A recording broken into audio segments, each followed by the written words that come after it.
আসসালামু আলাইকুম। দুপুর 12:10 বাংলাদেশ বেতার রংপুর। স্থানীয় খবরে আমন্ত্রণ জানাচ্ছি অনিন্দিতা কুণ্ডু। আগামী জাতীয় সংসদ নির্বাচন ও গণভোটকে সামনে রেখে পুলিশের পক্ষ থেকে রাজনৈতিক দলগুলোকে নিরাপত্তা প্রোটোকল দেওয়া হবে। এই প্রোটোকলে রাজনৈতিক নেতৃবৃন্দ এবং সম্ভাব্য প্রার্থীগণ তাদের বাসস্থান, কার্যালয়, চলাচল, জনসভা ও সাইবার স্পেসে কিভাবে নিরাপত্তা নিশ্চিত করবেন সে বিষয়ে সুস্পষ্ট নির্দেশনা দেওয়া হবে। এছাড়া গণ অভ্যুত্থানের সম্মুখ সারির নেতৃত্ব ও গুরুত্বপূর্ণ রাজনৈতিক নেতৃবৃন্দকে বাড়তি নিরাপত্তা প্রদান করার উদ্যোগ নেওয়া হয়েছে। গতকাল প্রধান উপদেষ্টার প্রেস উইং থেকে পাঠানো এক সংবাদ বিজ্ঞপ্তিতে এ তথ্য জানানো হয়। আগামীকাল যথাযোগ্য মর্যাদায় মহান বিজয় দিবস উদযাপন উপলক্ষে বিভিন্ন কর্মসূচি গ্রহণ করেছে রংপুর জেলা প্রশাসন। আগামীকাল সূর্যোদয়ের সাথে সাথে জাতীয় পতাকা উত্তোলন ও পুলিশ ল্যান্ডস মাঠে 31 বার তোপধ্বনির মাধ্যমে দিবসের সূচনা এবং শহীদের স্মরণে রংপুর কেন্দ্রীয় শহীদ মিনারে পুষ্পস্তবক অর্পণ করা হবে। দিনের অন্যান্য কর্মসূচিতে রয়েছে আজ ও আগামীকাল সন্ধ্যা থেকে রাত পর্যন্ত সরকারি, আধা সরকারি, স্বায়ত্তশাসিত ও বেসরকারি ভবন ও স্থাপনাসমূহে আলোকসজ্জা, শহরের প্রধান সড়ক ও সড়ক দ্বীপগুলোতে জাতীয় পতাকা সহ বিভিন্ন ব্যানার, ফেস্টুন এবং রঙিন নিশান দ্বারা সুসজ্জিতকরণ। এছাড়া আগামীকাল সকালে রংপুর শহীদ আবু সাইদ স্টেডিয়ামে সমাবেশ, কুচকাওয়াজ এবং ডিসপ্লে প্রদর্শন করা হবে। জেলা শিল্পকলা একাডেমি অডিটোরিয়ামে বীর মুক্তিযোদ্ধাদের সম্মানে সংবর্ধনা ও রংপুর জিলা স্কুল মাঠে 3 দিনব্যাপী বিজয় মেলার আয়োজন করা হয়েছে।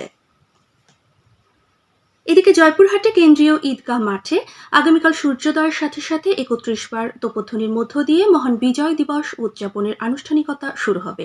এরপর শহীদ ডাক্তার আবুল কাশেম ময়দানে স্মৃতিসৌধে পুষ্পস্তবক অর্পণ করা হবে। সকালে জয়পুরহাট জেলা স্টেডিয়ামে সমাবেশ ও কুচকাওয়াজ এবং ডিসপ্লে প্রদর্শন করা হবে। এছাড়া জয়পুরহাট পৌর কমিউনিটি সেন্টারে বীর মুক্তিযোদ্ধা ও শহীদ পরিবারের সদস্যদের সংবর্ধনা প্রদান এবং সার্কিট হাউস মাঠে 3 দিনব্যাপী আড়ম্বরপূর্ণ বিজয় মেলার আয়োজন করা হয়েছে। এছাড়াও মুক্তিযুদ্ধভিত্তিক চলচ্চিত্র ও প্রামাণ্য চিত্র প্রদর্শন এবং টি-20 ক্রিকেট ও প্রীতি ফুটবল খেলার আয়োজন করেছে জেলা প্রশাসন। ত্রয়োদশ জাতীয় সংসদ নির্বাচনের তফসিল ঘোষণার পর নির্বাচন কমিশনের নির্দেশনা অনুযায়ী গাইবান্ধায় সব ধরনের নির্বাচনী প্রচার সামগ্রী অপসারণে তৎপর রয়েছে প্রশাসন।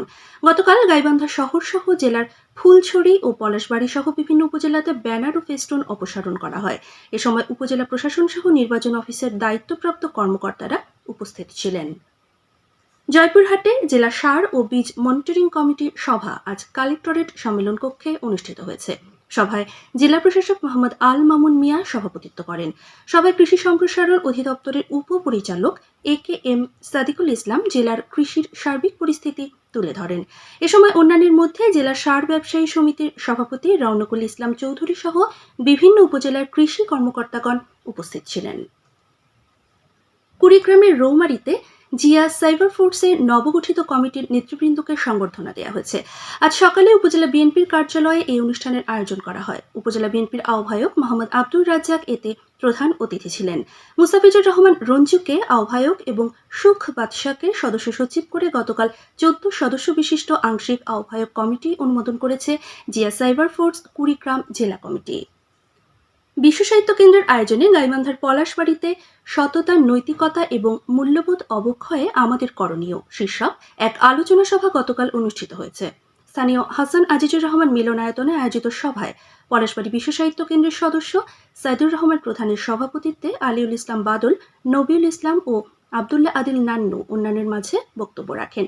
এ সময় বিশ্ব সাহিত্য কেন্দ্রের বিভিন্ন পর্যায়ের সদস্য, অভিভাবক ও শিক্ষার্থীরা উপস্থিত ছিলেন।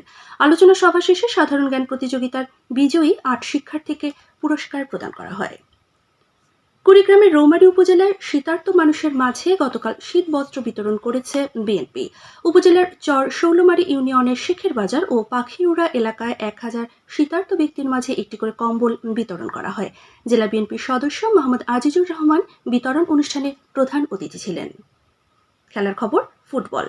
রংপুর মহানগর কেরানীপাড়ায় ওরা 11 জন ক্রীড়া সংস্থার ব্যবস্থাপনায় অনুষ্ঠানরত আনোয়ার আলী বুলু স্মৃতি ফুটবল টুর্নামেন্টের আজকের খেলায় হাড়িভাঙ্গা কাটার্স ও বেগম রোকেয়া ফাইটার্স পরস্পরের মোকাবিলা করবে। বিকেলে স্থানীয় মাঠে এই খেলা অনুষ্ঠিত হবে। সবশেষে আবহাওয়া। আজ সন্ধ্যে 6টা পর্যন্ত পূর্বাভাসে বলা হয়েছে দেশের অভ্যন্তরীণ নদীবন্দরগুলোর জন্য কোনো সতর্কবাণী নেই এবং কোনো সংকেতও দেখাতে হবে না। খবর শেষ হলো। আমাদের পরবর্তী স্থানীয় খবর প্রচারিত হবে বেলা 2টা 5 মিনিটে।